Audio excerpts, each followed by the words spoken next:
I said before, last time, and I said it again, without everybody's voices, it can't happen. So thank y'all.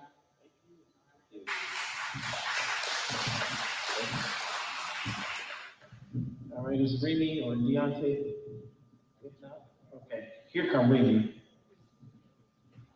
Here she comes. Here comes. Okay. Y'all know the confusion with these names anymore. It is Remy, right?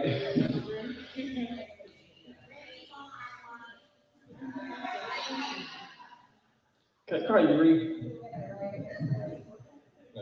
So let me just speak on the GoFundMe real quick. We did make a GoFundMe, but for some reason it was reported and got shut down and removed. So Remy, she's still waiting to hear something back. She sent them an email regarding the situation. So we're gonna see what they say about why the GoFundMe got shut down and removed. People did make pledges, their money was sent back to them. But outside of that, we don't know what's going on or why it happened. So we'll keep y'all updated and posted on what's going on with that. Hello, everyone. I am Remy, Ernest, Tisha and Nate's younger sister. Well, youngest sister. I just personally want to say thank you to everyone that has been supporting the movement since we actually started a month ago. It has grown tremendously. We do feel like there's a power in numbers. And we're just very supportive of everyone that has stepped up to the plate and lended a hand in any kind of way. And then to our family who has been there for the last 21 years that has been saying that one day Ernest is going to come home. I just want to say thank you to y'all as well. It has pushed us and given us strength in more ways, than y'all can imagine. It's just heartfelt because 2 years ago, we just lost our father. So it's just like, excuse me. It just feels like this is our time. And God knows that Ernest is who we need. And he's our strength. And we're his strength. So if he rocking, we rolling. If we rocking, everybody else is rocking. And that's how our family rolls. And I'm just thankful and I'm just appreciative to the new family that we do have through this movement. And then when Ernest touches down, he'll be able to show you guys the strength that we see and that you see in the flesh. And I just want to say thank y'all, and I love y'all.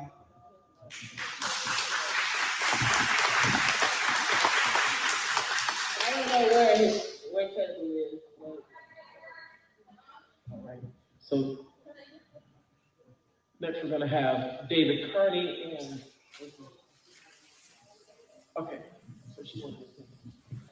Sure. Hi, I'm David Carney. I've been helping a lot with social media and reaching out to media around here.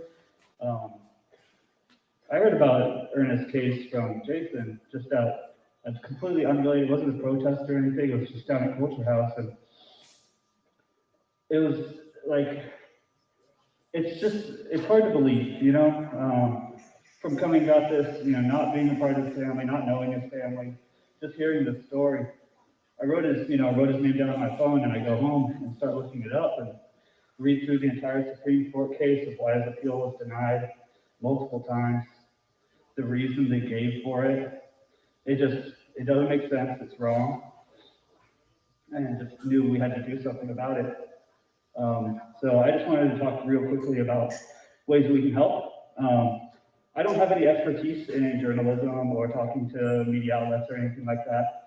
But over the past couple months, I've been finding that you can just call them. You can just go and talk to them. We've got some media here tonight.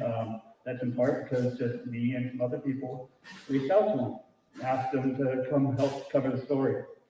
So I just encourage everybody to do that. Like just any kind of media you consume, any online blogs or just anything. If you think they might want to hear about this, just reach out and tell them. And that's how we do it.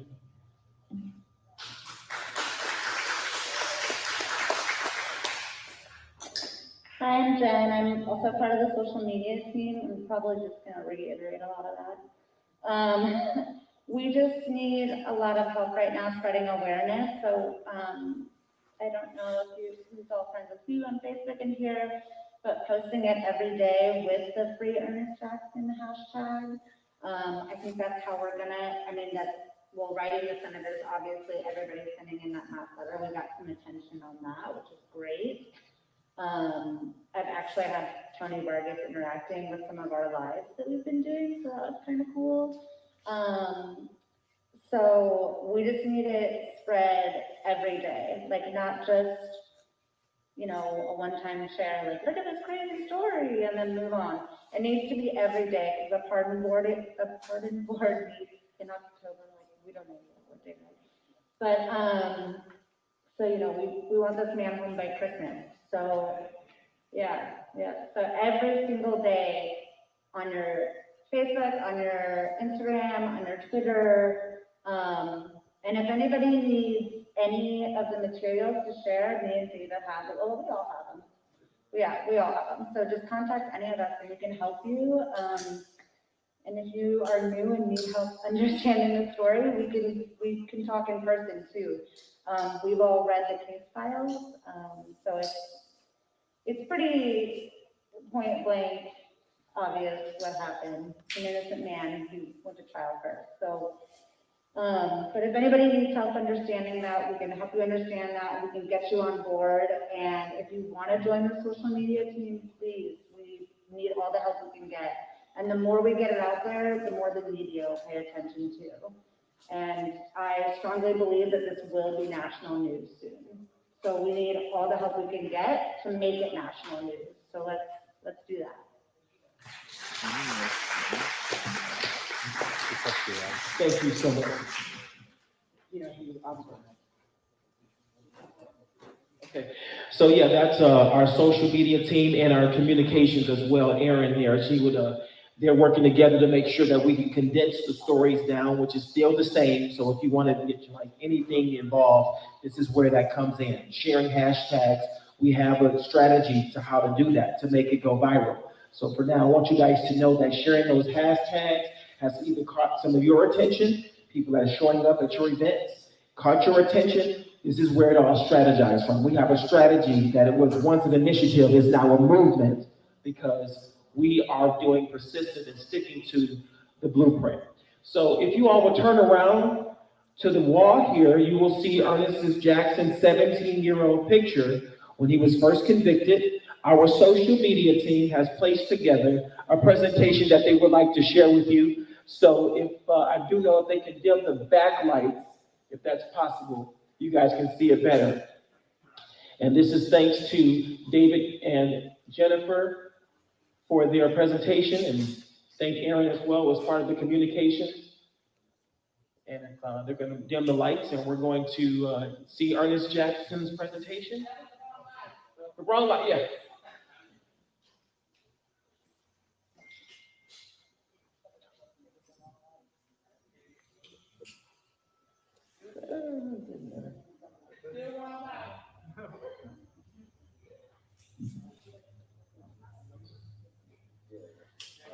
That's good. Perfect. Let's give David a hand.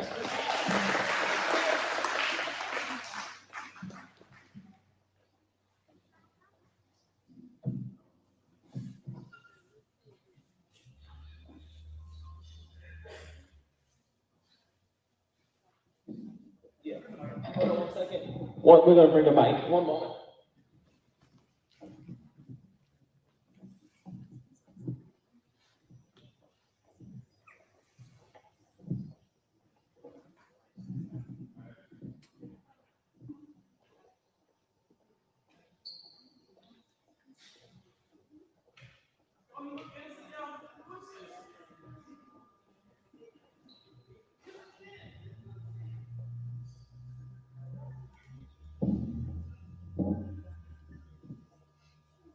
I just wish.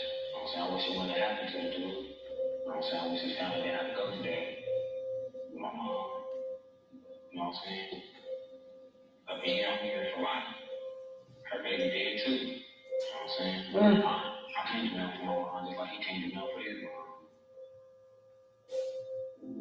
I want to begin by thanking my family who's always believed in my innocence. Your belief in me has kept me going throughout these years. This journey has been long as well as trying mentally, physically, and spiritually. I also appreciate the supporters that came across my case for whatever reason and seen the injustice that has been falling my family and myself and decided to do whatever they could to help us through this struggle. Now, for those of you that have only heard of my situation and couldn't believe what you are hearing, it's real. I'm living proof of what miscarriage of justice looks like in this new millennium, but the sad thing is, it's what it's always looked like for the most part in the United States of America for people of color and low-income communities. For me, my tragedy didn't just begin. It started 20 years, 10 months, and 7 days ago when I was a 17-year-old kid who had little worries but big dreams to be more than his circumstances. I was a protector of my friends and family, that person who could always make you laugh, a mama's boy, and someone who could bring everybody together. But these things changed in major ways once I got incarcerated. I had to stop being a kid and turn into a man overnight. The things I once found humorous became stuff of my past. The people I used to bring together now moved on with their lives, forcing me to face my reality of getting older on my own, surrounded by men that saw me as a child, with little hope in their eyes, in a place where hope is all you have. I can't lie, when Jay first put my case in the spotlight, I had mixed emotions, because being in this place for so long, you learn to not count on things you can't control. It's hard to not only feel heard, but believe, especially after beating the innocent drum over and over for so many years, getting no results. But you all have become the voices for me and others like me that get unfairly by our justice system. So throughout every one of your voices, mine is getting louder and louder. The wrongs that have been done to me can no longer sit in the dark. You will be heard. Just know this endeavor will not be easy by no means. The powers that be don't want to do the right thing, so don't expect quick results. Keep in mind, this is a marathon, not a sprint. But know, with every door we strike and every inch we gain, it will be felt. This is our time to be the difference. Again, I want to thank every one of you for taking up this fight in my name. It truly means more to me than I can express or convey. Every one of you are special, and you all being a part of this has added something to my life I'll cherish forever. And you will hear me say again and again, and I mean it with the bottom of my heart, much love, more respect.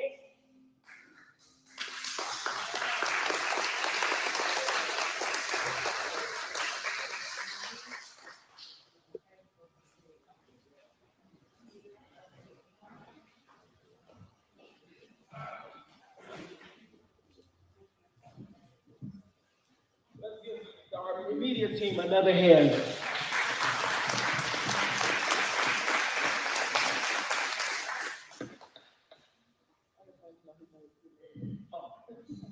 Our media. I'm Jason, and thanks. That's him, Mitzi, Jason. I just wanted to say something because, first of all, hearing his voice, I think that gives you an impact that we are talking about a person, a human being. So that should start it. And I know everybody keeps saying, Jason started this. The system started it, that we're even standing here. The family fought for it for years.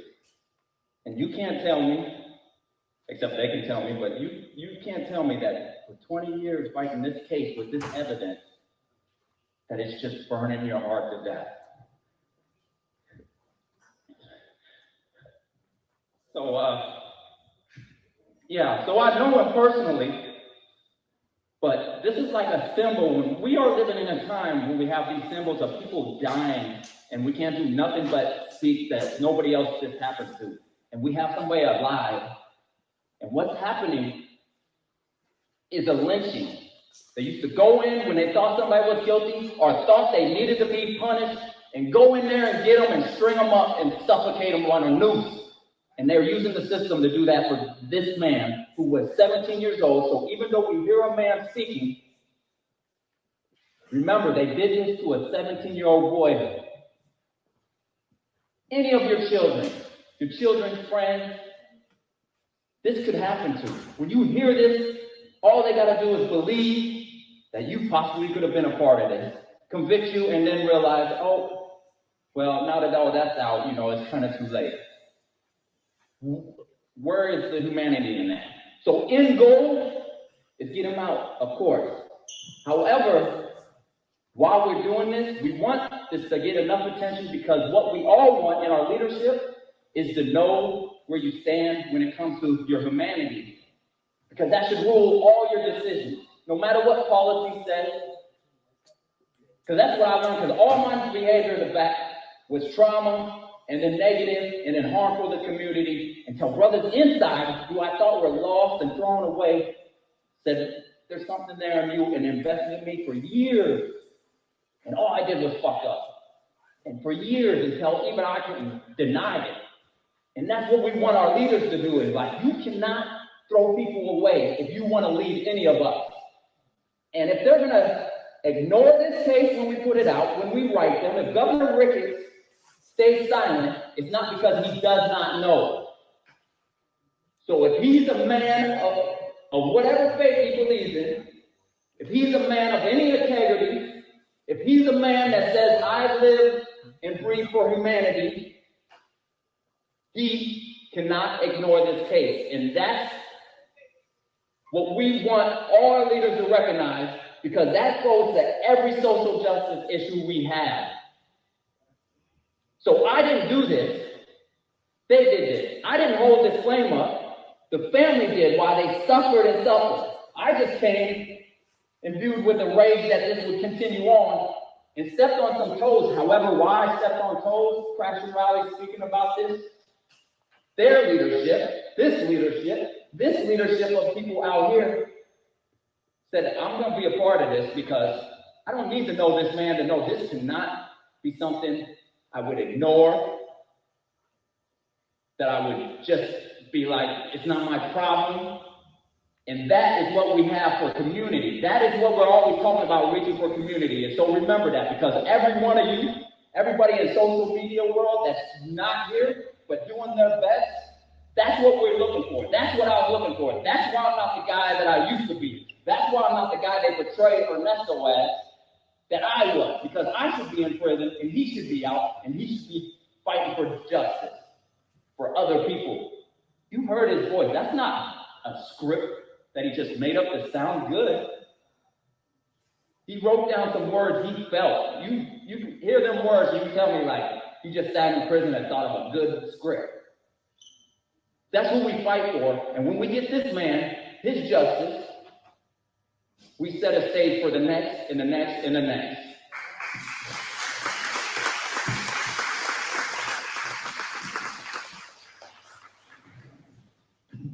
And as always, we will stand to hear from the honoree himself, Mr. Ernest Jackson.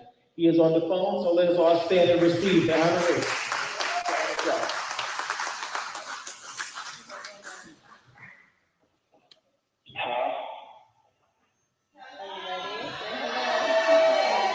They currently have him on the phone.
this system.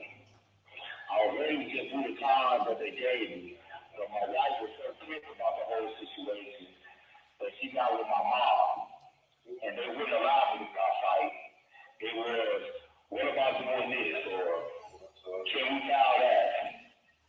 Now I look at the blessings that has come from their don't quit attitudes, and I can't help but to smile, because I know I have the right people by my side that's willing to fight even when I don't have it in me. And I know I don't say this nearly enough, but thank y'all for every day y'all push. Now to my extended family, some I know and some of y'all I don't know. I want to start by thanking all of you that showed us to support this mission from justice. Just know every one of y'all are appreciated. Lately, I find myself thinking about all of y'all and the impact that y'all all have had on me in such short time. Truthfully, it's hard to not get overwhelmed, because now I feel listened to, but more than that, that I'm still a part of this community and wanted, no matter how long I've been stolen away from y'all. There's an old African saying that says, there's no me without y'all, and no y'all without me. And when I first heard it, it hit home. But to feel it in action is a whole new sense of understanding. I get that because of y'all. I know that with every one of y'all help, I will have a chance at life and be able to add to my legacy by being more than a number or a black man lost to this system, but one of the reasons why Black Lives Matter. I appreciate whatever y'all doing for me out there. Much love and more respect.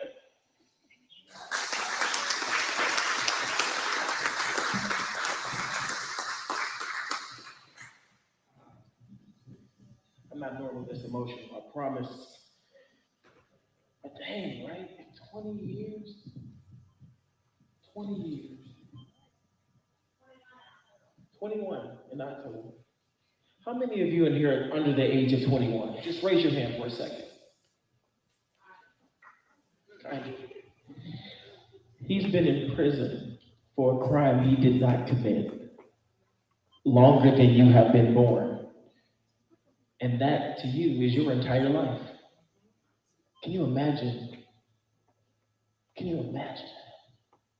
In a country where we're supposed to have a justice system that's supposed to be blind and true, and a system like that put an innocent man behind bars and hid it really pretty much from the public, because you all are Omaha or Nebraska.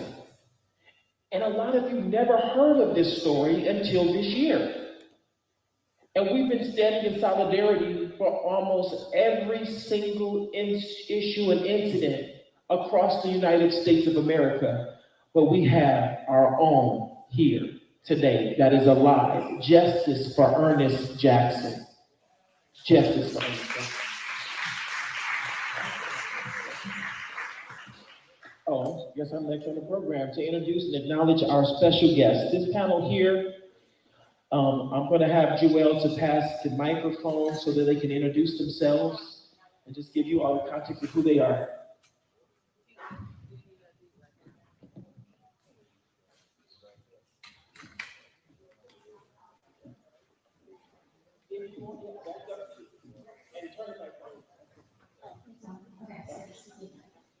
Hello everyone, my name is Janelle Bogerts and I'm from Nebraska, and I have my own marketing and public relations business there. And I just met with them on Monday at a creek rally downtown, and he was talking to me about Ernest. And for the last couple of years, criminal justice reform has been really important to me. And I didn't realize until I talked to him, but I worked with a program called Rise. And so I have been in a prison, and I worked with inmates on resumes, job skills, entrepreneurship, things like that, so when they get out, they can be successful. I usually don't focus on why they're there, because it's not important to me, and more focused on, where they're at now and where they'll be in the future. So I actually met Ernest, but I did not even know, because he's in the program, I didn't even know that this was what happened to him, which is clearly a huge injustice. So I told him that I'm willing to do whatever I can, to lend help to this cause. I happen to be, personal friends with both, Attorney General and Secretary of State, and have really good friends that work within the governor's office. And so I'm going to be, meeting with each of them individually and telling them, we need to get them started, and we need to get them out. We need to get.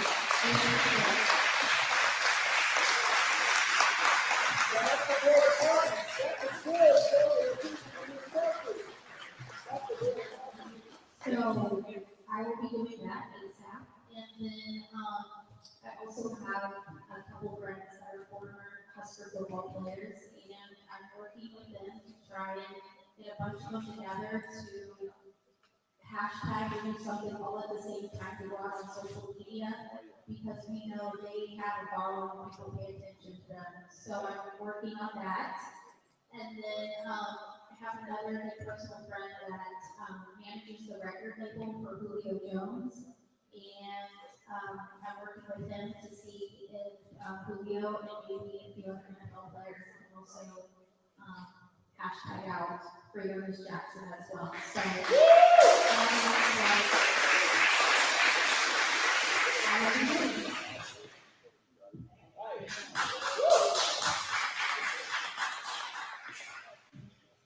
Hi, my name is Alexander. I'm an organizer from Nebraska.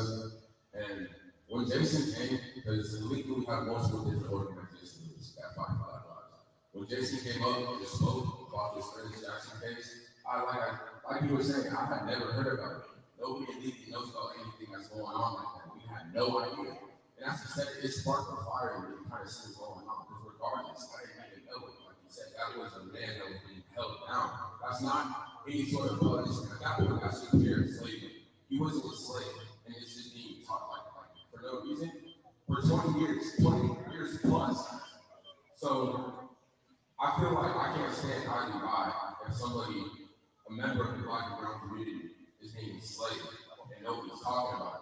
I can speak on behalf of Lincoln when I say that this should not stop fighting. This is our new mission. We're bringing Ernest Jackson out of jail.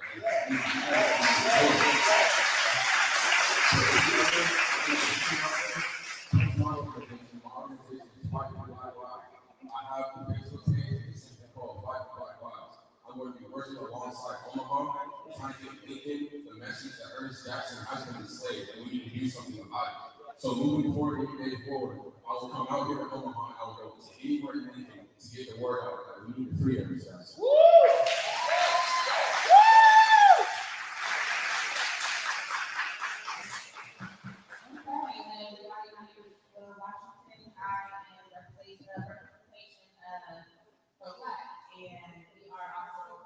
A group that is like a Black Lives, those stated that we definitely have been advocating for all of the communities around the world. And this one definitely is always been somewhere to do with that. It's one in Omaha, Nebraska, and I've been here for years and not years. And definitely a lot of us didn't know about this unless your family. And so, like Shirley said, she said that we're definitely here to fight and fight for y'all.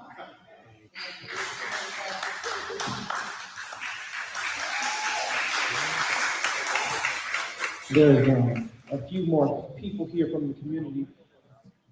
Roscoe, where's Roscoe? Roscoe, if you will come and join us here, of the Coalition X. I'm telling you, these hashtags is getting out there, getting the public aware. They're on our side. So let's give him a hand as he comes.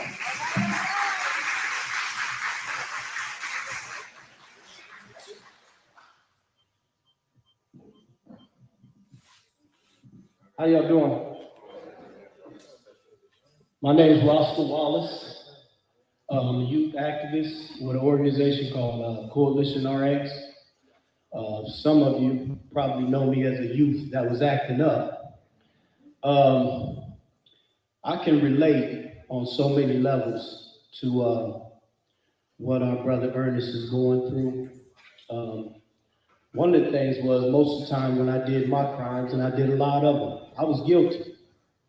So I can imagine being incarcerated that long for a crime that you didn't commit.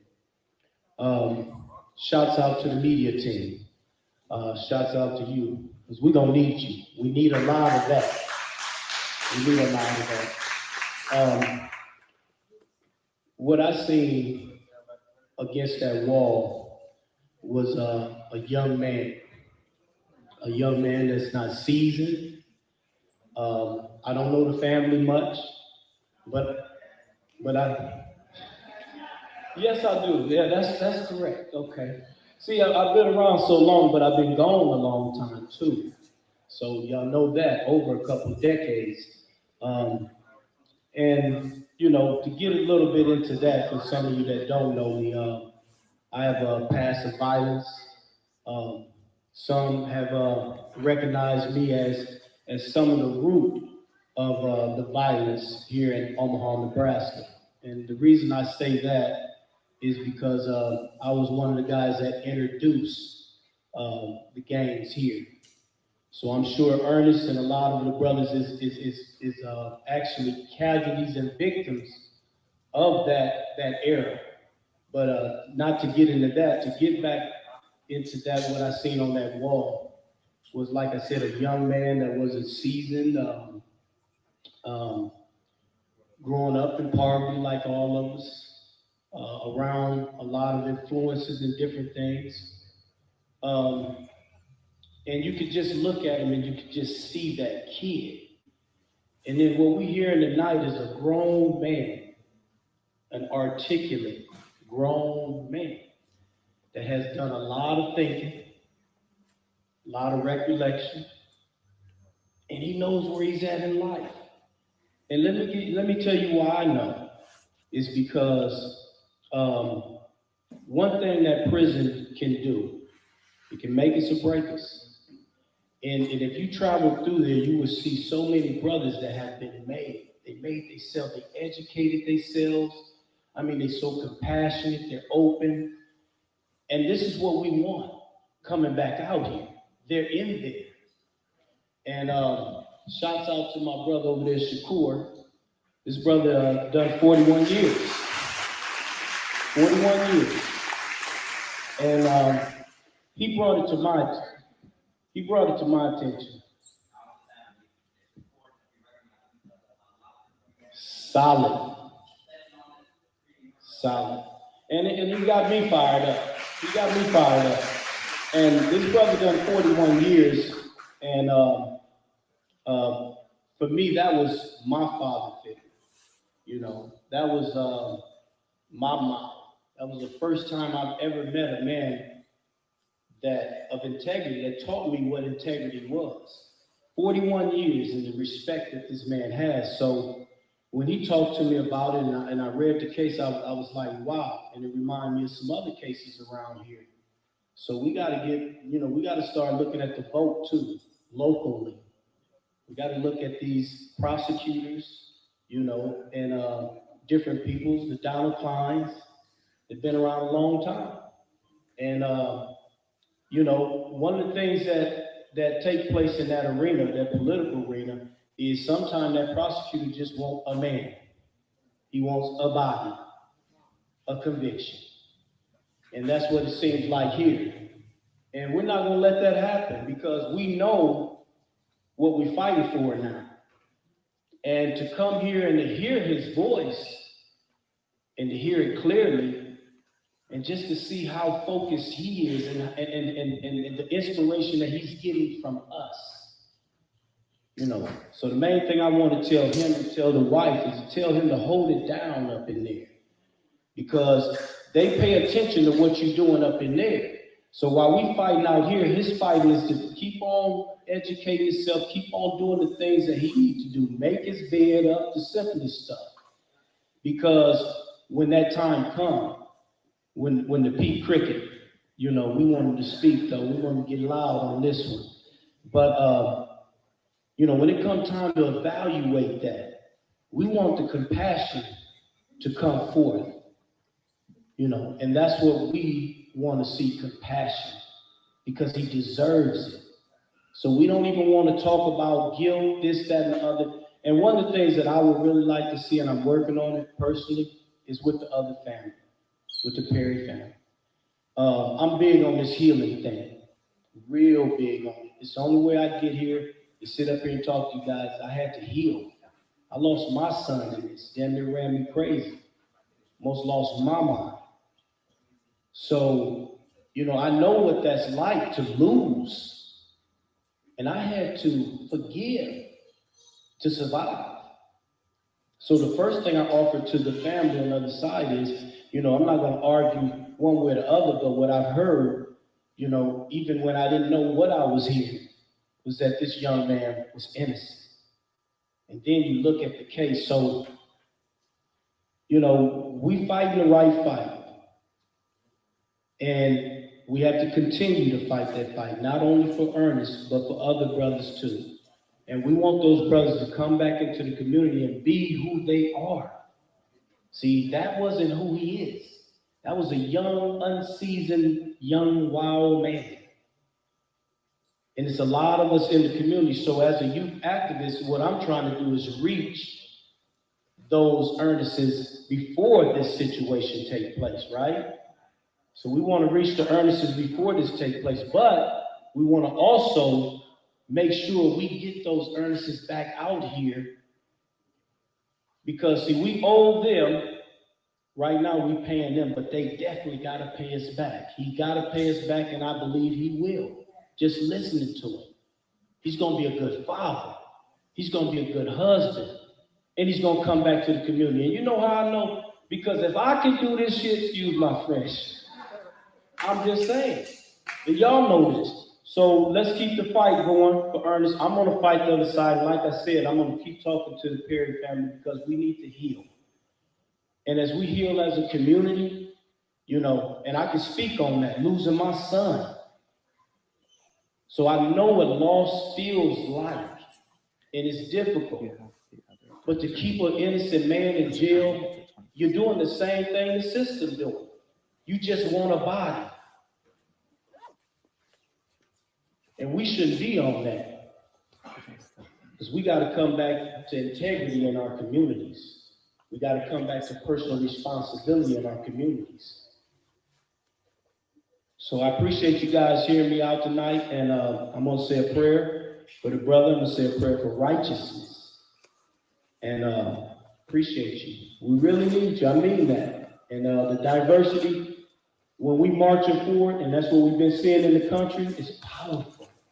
It's powerful when we come together on righteousness like that. It's not about Democrats, it's not about Republicans. It's about righteousness, what's right. And let's stand on it. Thank you.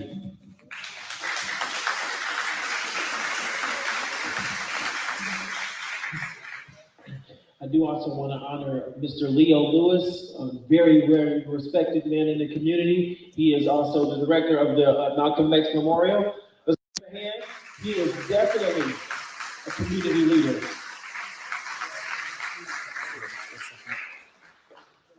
Thank you so much. All right. And then if there's any other community leaders or organizations, if you'll please stand before we move forward. Anyone else? All right. Well, give yourselves another hand there. Paul Feldman is in here? Oh, okay. All right. Yes, Paul Feldman. Oh, yes, that's right. He's into the prison reform as well. So let's give him a hand as well. Thank you so much for coming out. All right. So we're going to see here. So representations from our elected officials, and I just want to just take a moment intuitive of the Ernest Jackson movement now. And she has been very beneficial and very helpful to the this family and to this movement. She has gotten in connections with some great people, along with Senator Justin Wayne and Megan Hunt, and am I forgetting anyone else? Okay. Oh, Tony Vargas. Okay. And they've been getting back with us, letting us know that they are aware. In fact, they're actually setting up legislature for next year's, when they come back to committee, when our elected officials are there, they're going to be making a resolution so that this type of stuff that happened to Ernest doesn't happen again. So we want to thank them for that, because we need to learn from our mistakes and right our wrongs. And that's for the justice system and now for us. So again, one more time, give yourselves a hand.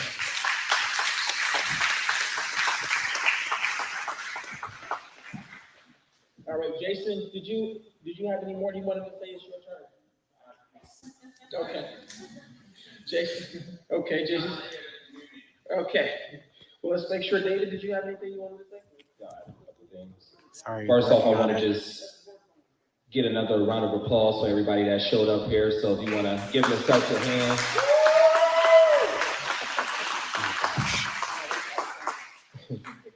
Thank you so much for showing up. This is grown so fast. Originally found out about this situation about a month and a half ago. Linnell actually called me, and I couldn't believe it. I was actually at my store working on some things at that time. And because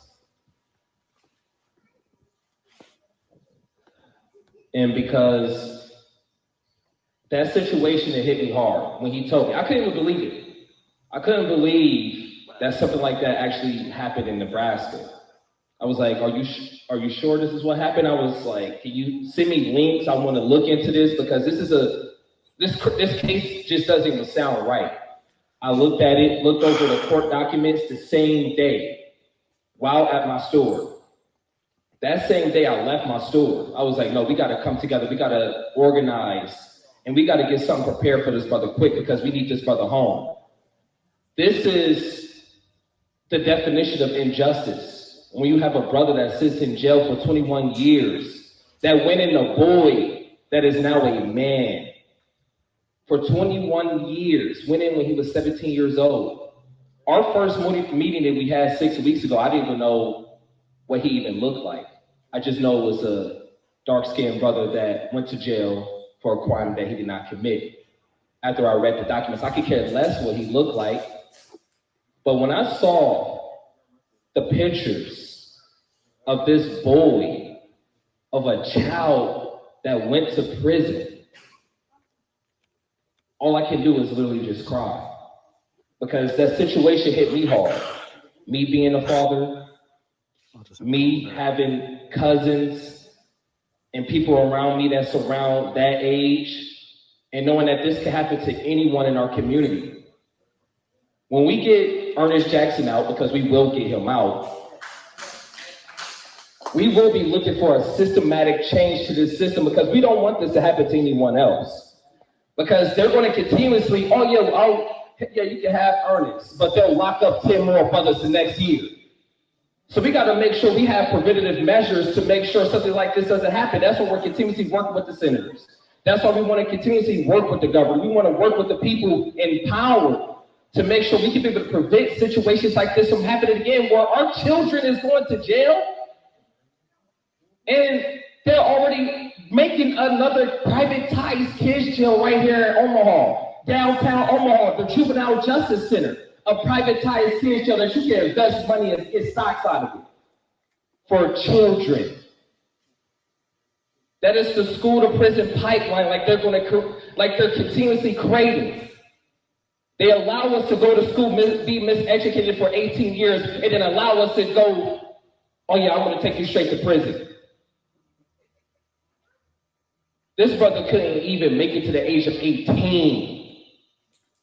They got him early. And it can happen to anyone. This can happen to my kids. It can happen to my nephews, my cousins. It can happen to anyone. And we all need to be standing in solidarity to make sure nothing like this happens ever again. So once we get them out, our next plan is to make sure we can keep that systematic change so it won't happen to any of your children, any of your nephews, your nieces, anyone around you, to make sure we can keep our community safe. And let's cancel that damn juvenile justice center, man. We don't need another jail for kids. What we need social outreach programs. We need economic science programs. We need trade programs like how we had back in the 1970s before they de-industrialized our communities. That's what we need. We need outreach programs for the youth. We don't need jail. I'm sick and tired of every time when there's a problem, their only solution is jail. This man went in as a child. They knew this brother couldn't afford a proper legal team, a proper legal defense. Yes, Don Klein is going to go after the people that he finds the most vulnerable, children. And like this brother said over here, this is not about Democrat or Republicans, because remember, Don Klein is a Democrat. $20,000 was donated to his last campaign, and he ran unopposed. So what happened with all that money? Went straight to his pocket. Keep locking up those black men. Keep sending them to jail for 20 plus years. He's been in there since 93, and this has still happened to this day. He's been in there since 1993. That was some interview from 1999 from a child. And did you see the smile on his face? Even through going through adversity, you saw he was still keeping it positive. Did you hear the conversation that he had with us on that phone? A positive man. A lot of people would have went in there and went away crazy. And that man kept his integrity. He kept his hope. He says, I am going to keep faith that one day people will see that I was wrong and they will right this wrong and I will be set free because we're going to get him out of there. And that's it.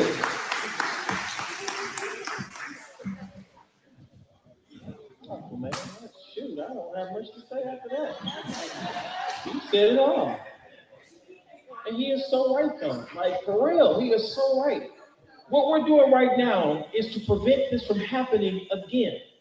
Ernest is not just a movement, the Freedom of Ernest Jackson movement. This is a resolution because what you're doing today, coming out here, making your transitions from Lincoln or across the state, hearing this name is not only about Ernest, but it is exactly for your future. For one of us to being incarcerated. Because what if that happened to us? Please take that into consideration. So we're going to go ahead. I'm going to take my time to go over the rest of the blueprints here. But while I'm doing that, I do want to thank Pat for coming up from Lincoln and all of the Lincoln people. I want you all to give Lincoln and all of the citizens from Lincoln a hand for coming out tonight. That's love right there. That's love. That's love. That's love.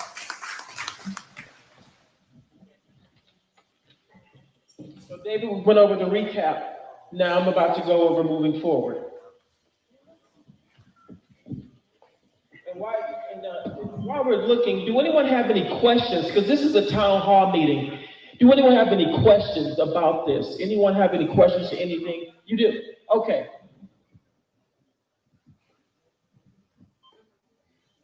Okay, that's Mr. Leo Lewis.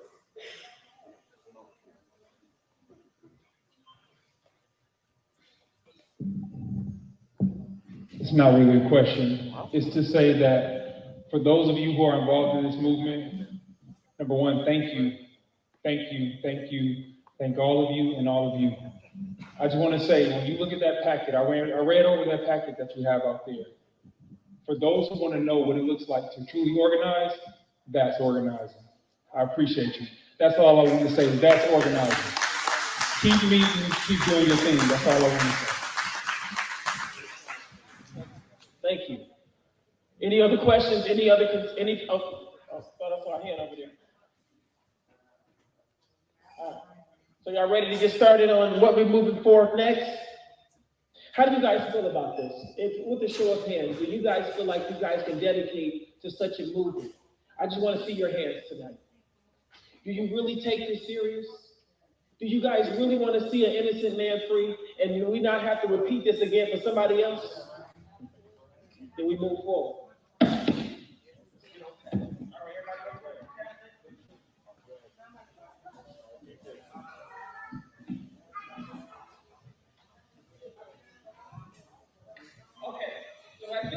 we normally would tell you all to turn off your cameras because we talk real, but I think that tonight we just gonna let the public know how real we get. Y'all fine with that?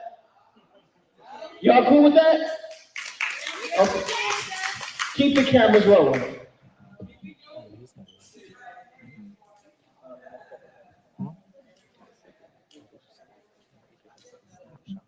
All right, blueprint 2.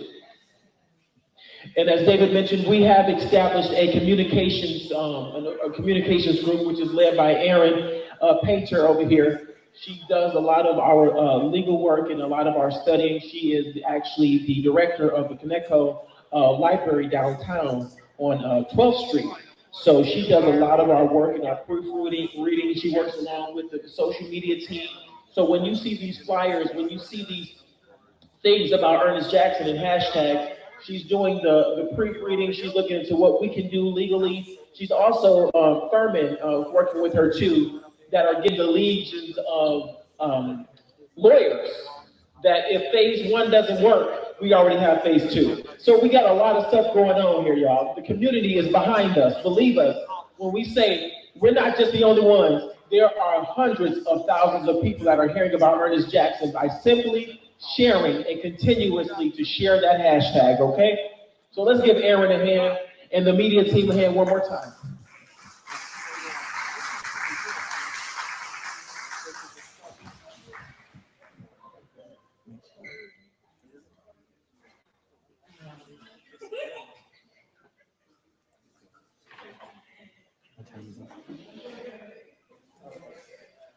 Okay. All right. So y'all ready? Okay. So as it was mentioned before, the Board of Pardons is our first step in our first phase. As you guys can see, the governor, the attorney general, and the state secretary of state. Those are the 3 people that decide if a person walks free with a pardon. And why I'm so happy today is because we have someone that knows them personally, who have known Ernest Jackson and can attest to his characteristics. And that is so important because that's what we're doing right now. We never know who it is that we're networking with and contacting. We may share different views and opinions about things. We may be a Democrat or Republican, conservatives or liberals. But the right thing is for all people to be a part of, doing the right thing. And when an innocent man or an innocent person convicted in our country goes under that type of unfair, unjustly, we all come together and we unify together. And this becomes a matter that we fight together. Do we understand each other? Do we understand that you're going to be working with people that you may oppose? People you may not like, people that you may not understand. But we all understand that Ernest Jackson and people like Ernest Jackson does not need to be in prison. So can you promise yourself that you're willing to work with people that you may not necessarily agree with? Can you promise us that?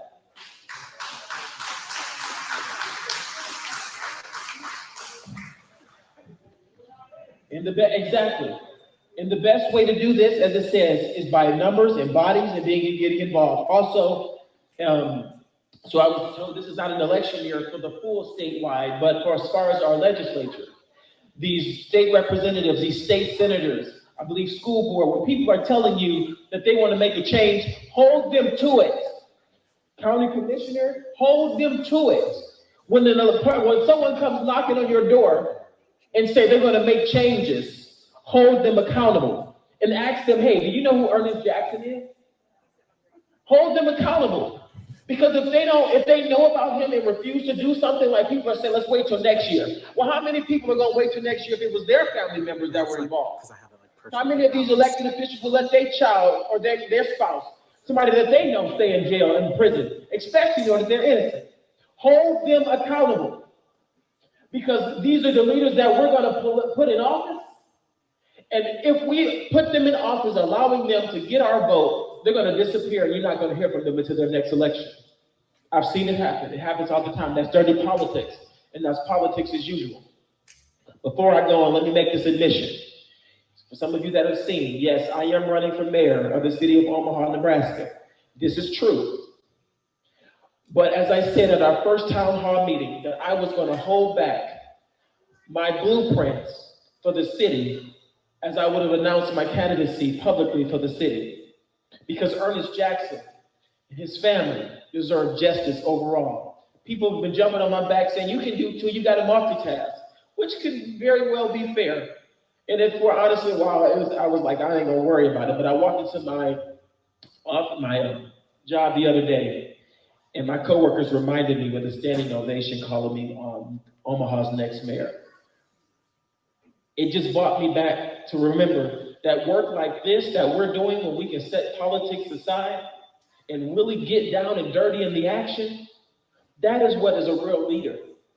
We don't need a King Herod, we need a Paul and a Saul and a King David, somebody that's from the people, that's willing to make the risk to do what they have to do to build and fight for you. And do not forget that when this election comes.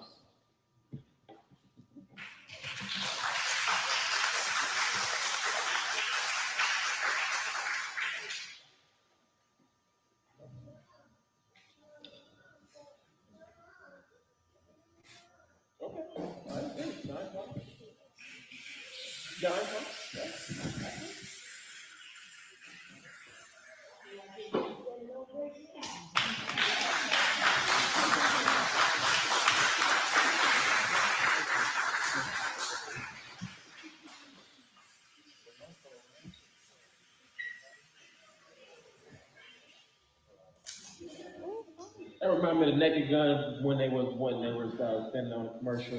He took the bike in the bathroom. Yeah, I was like, okay, moving forward. So as you guys can see, the next thing on our on the list here is by popular demand. Again, strengths are in numbers. We want to get at least 1,000 signatures because what we're doing right now is we're planning. So when we go before the board of partners, the community, the elected officials, everybody will know. My vision here is that they will be doing this on media platforms across the United States of America. I'm talking about Steve Harvey, Gabrielle Union. I'm talking about all types of famous people. And let me just say, our media team has reached out to darn near everybody I just named because they're getting the word out. But we don't know which individual that you may be friends with that will offer a platform to say, you know what, I saw that hashtag. I saw that story. I heard that man, Jason. He was yelling at us, but I heard him. Because Jason will yell at you. Ain't that right, Jason? Where's Jason? Jason will yell at you. Free Ernest Jackson. Free Ernest Jackson. It only takes a hashtag. If it's just that much, just a hashtag Free Ernest Jackson. That's it. Somebody will catch on to it and be like, well, who is this guy? And as long as the hashtag is at least once a day, I promise you are making a bigger difference than what you think. Because guess what? Somebody is reading your post. And please believe me that your platform is more important than you may think it is. So the hashtags, building coalitions and avocations from groups. Again, I want to thank all of those that have come out here that are representing organizations that are representing from different parts of the state, like I say, pro-black and back to black and the No Mask group, and for all of them that are there too, because this is not just a certain specific group. This is all of our group. This is one chant we can do together. And don't forget, we are earnest strong. So if you hear something and we're together and someone says earnest strong, we're going to say earnest strong, okay? So earnest strong, earnest strong.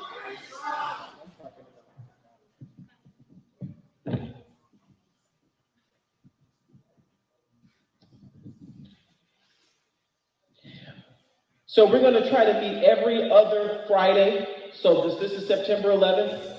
And then the next meeting will be 2 weeks from today. It would be, I believe that's September 23rd, 25th. September 25th, and as an appreciation on the 27th, on that Sunday, the last Sunday of this month, the family and the movement have decided that we want to give you guys a barbecue as an appreciation.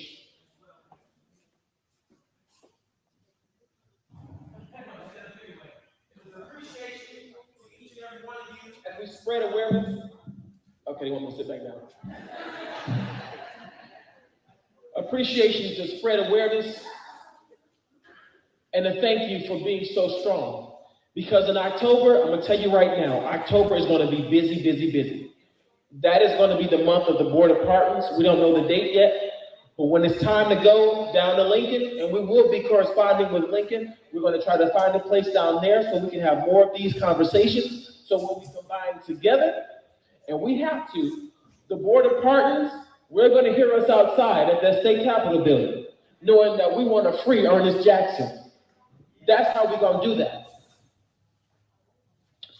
And again, I want to thank everyone that's been sending out their emails and calling, because that's what we did originally. Starting on September 1st, we were sending out notifications and stuff from emails and letters and emails and calls.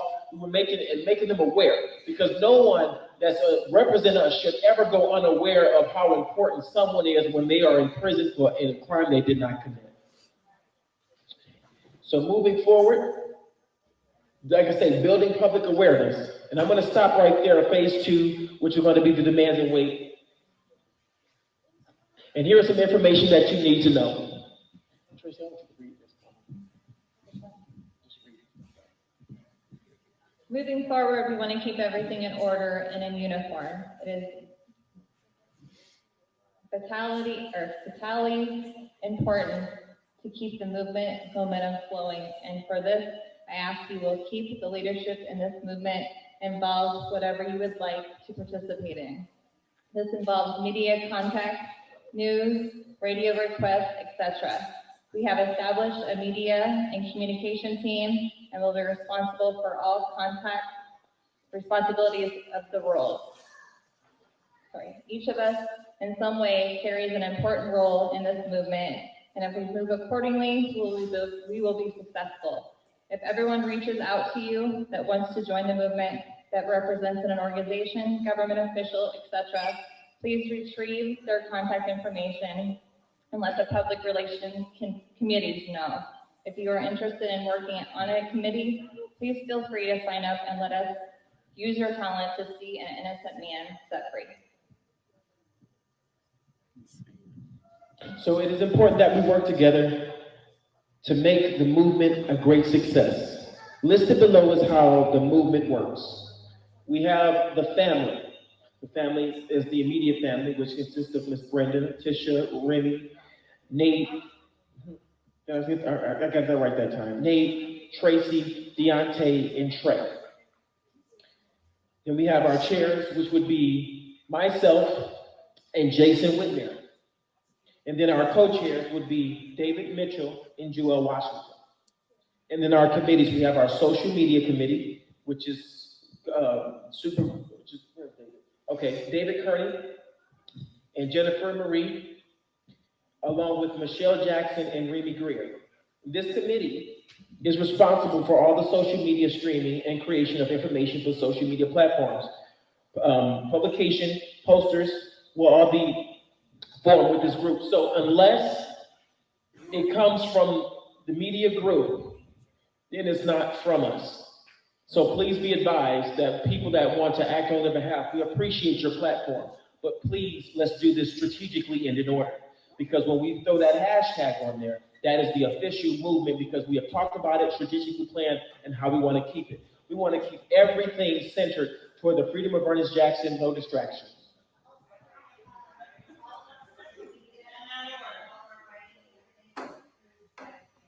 Absolutely.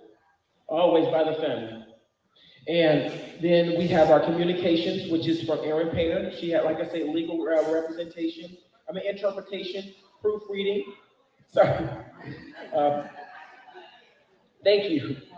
The official statement. So if we ever release anything from the family itself, we will run it so that she can have that. She will look over and making sure that happens. And if you are also good at communications or doing of that sort, you can reach out to Erin Painter, and she will be able to see. We're trying to build teams here. Our finances, as Tisha said before, that we're still working on the GoFundMe. That they're on that, but Tisha.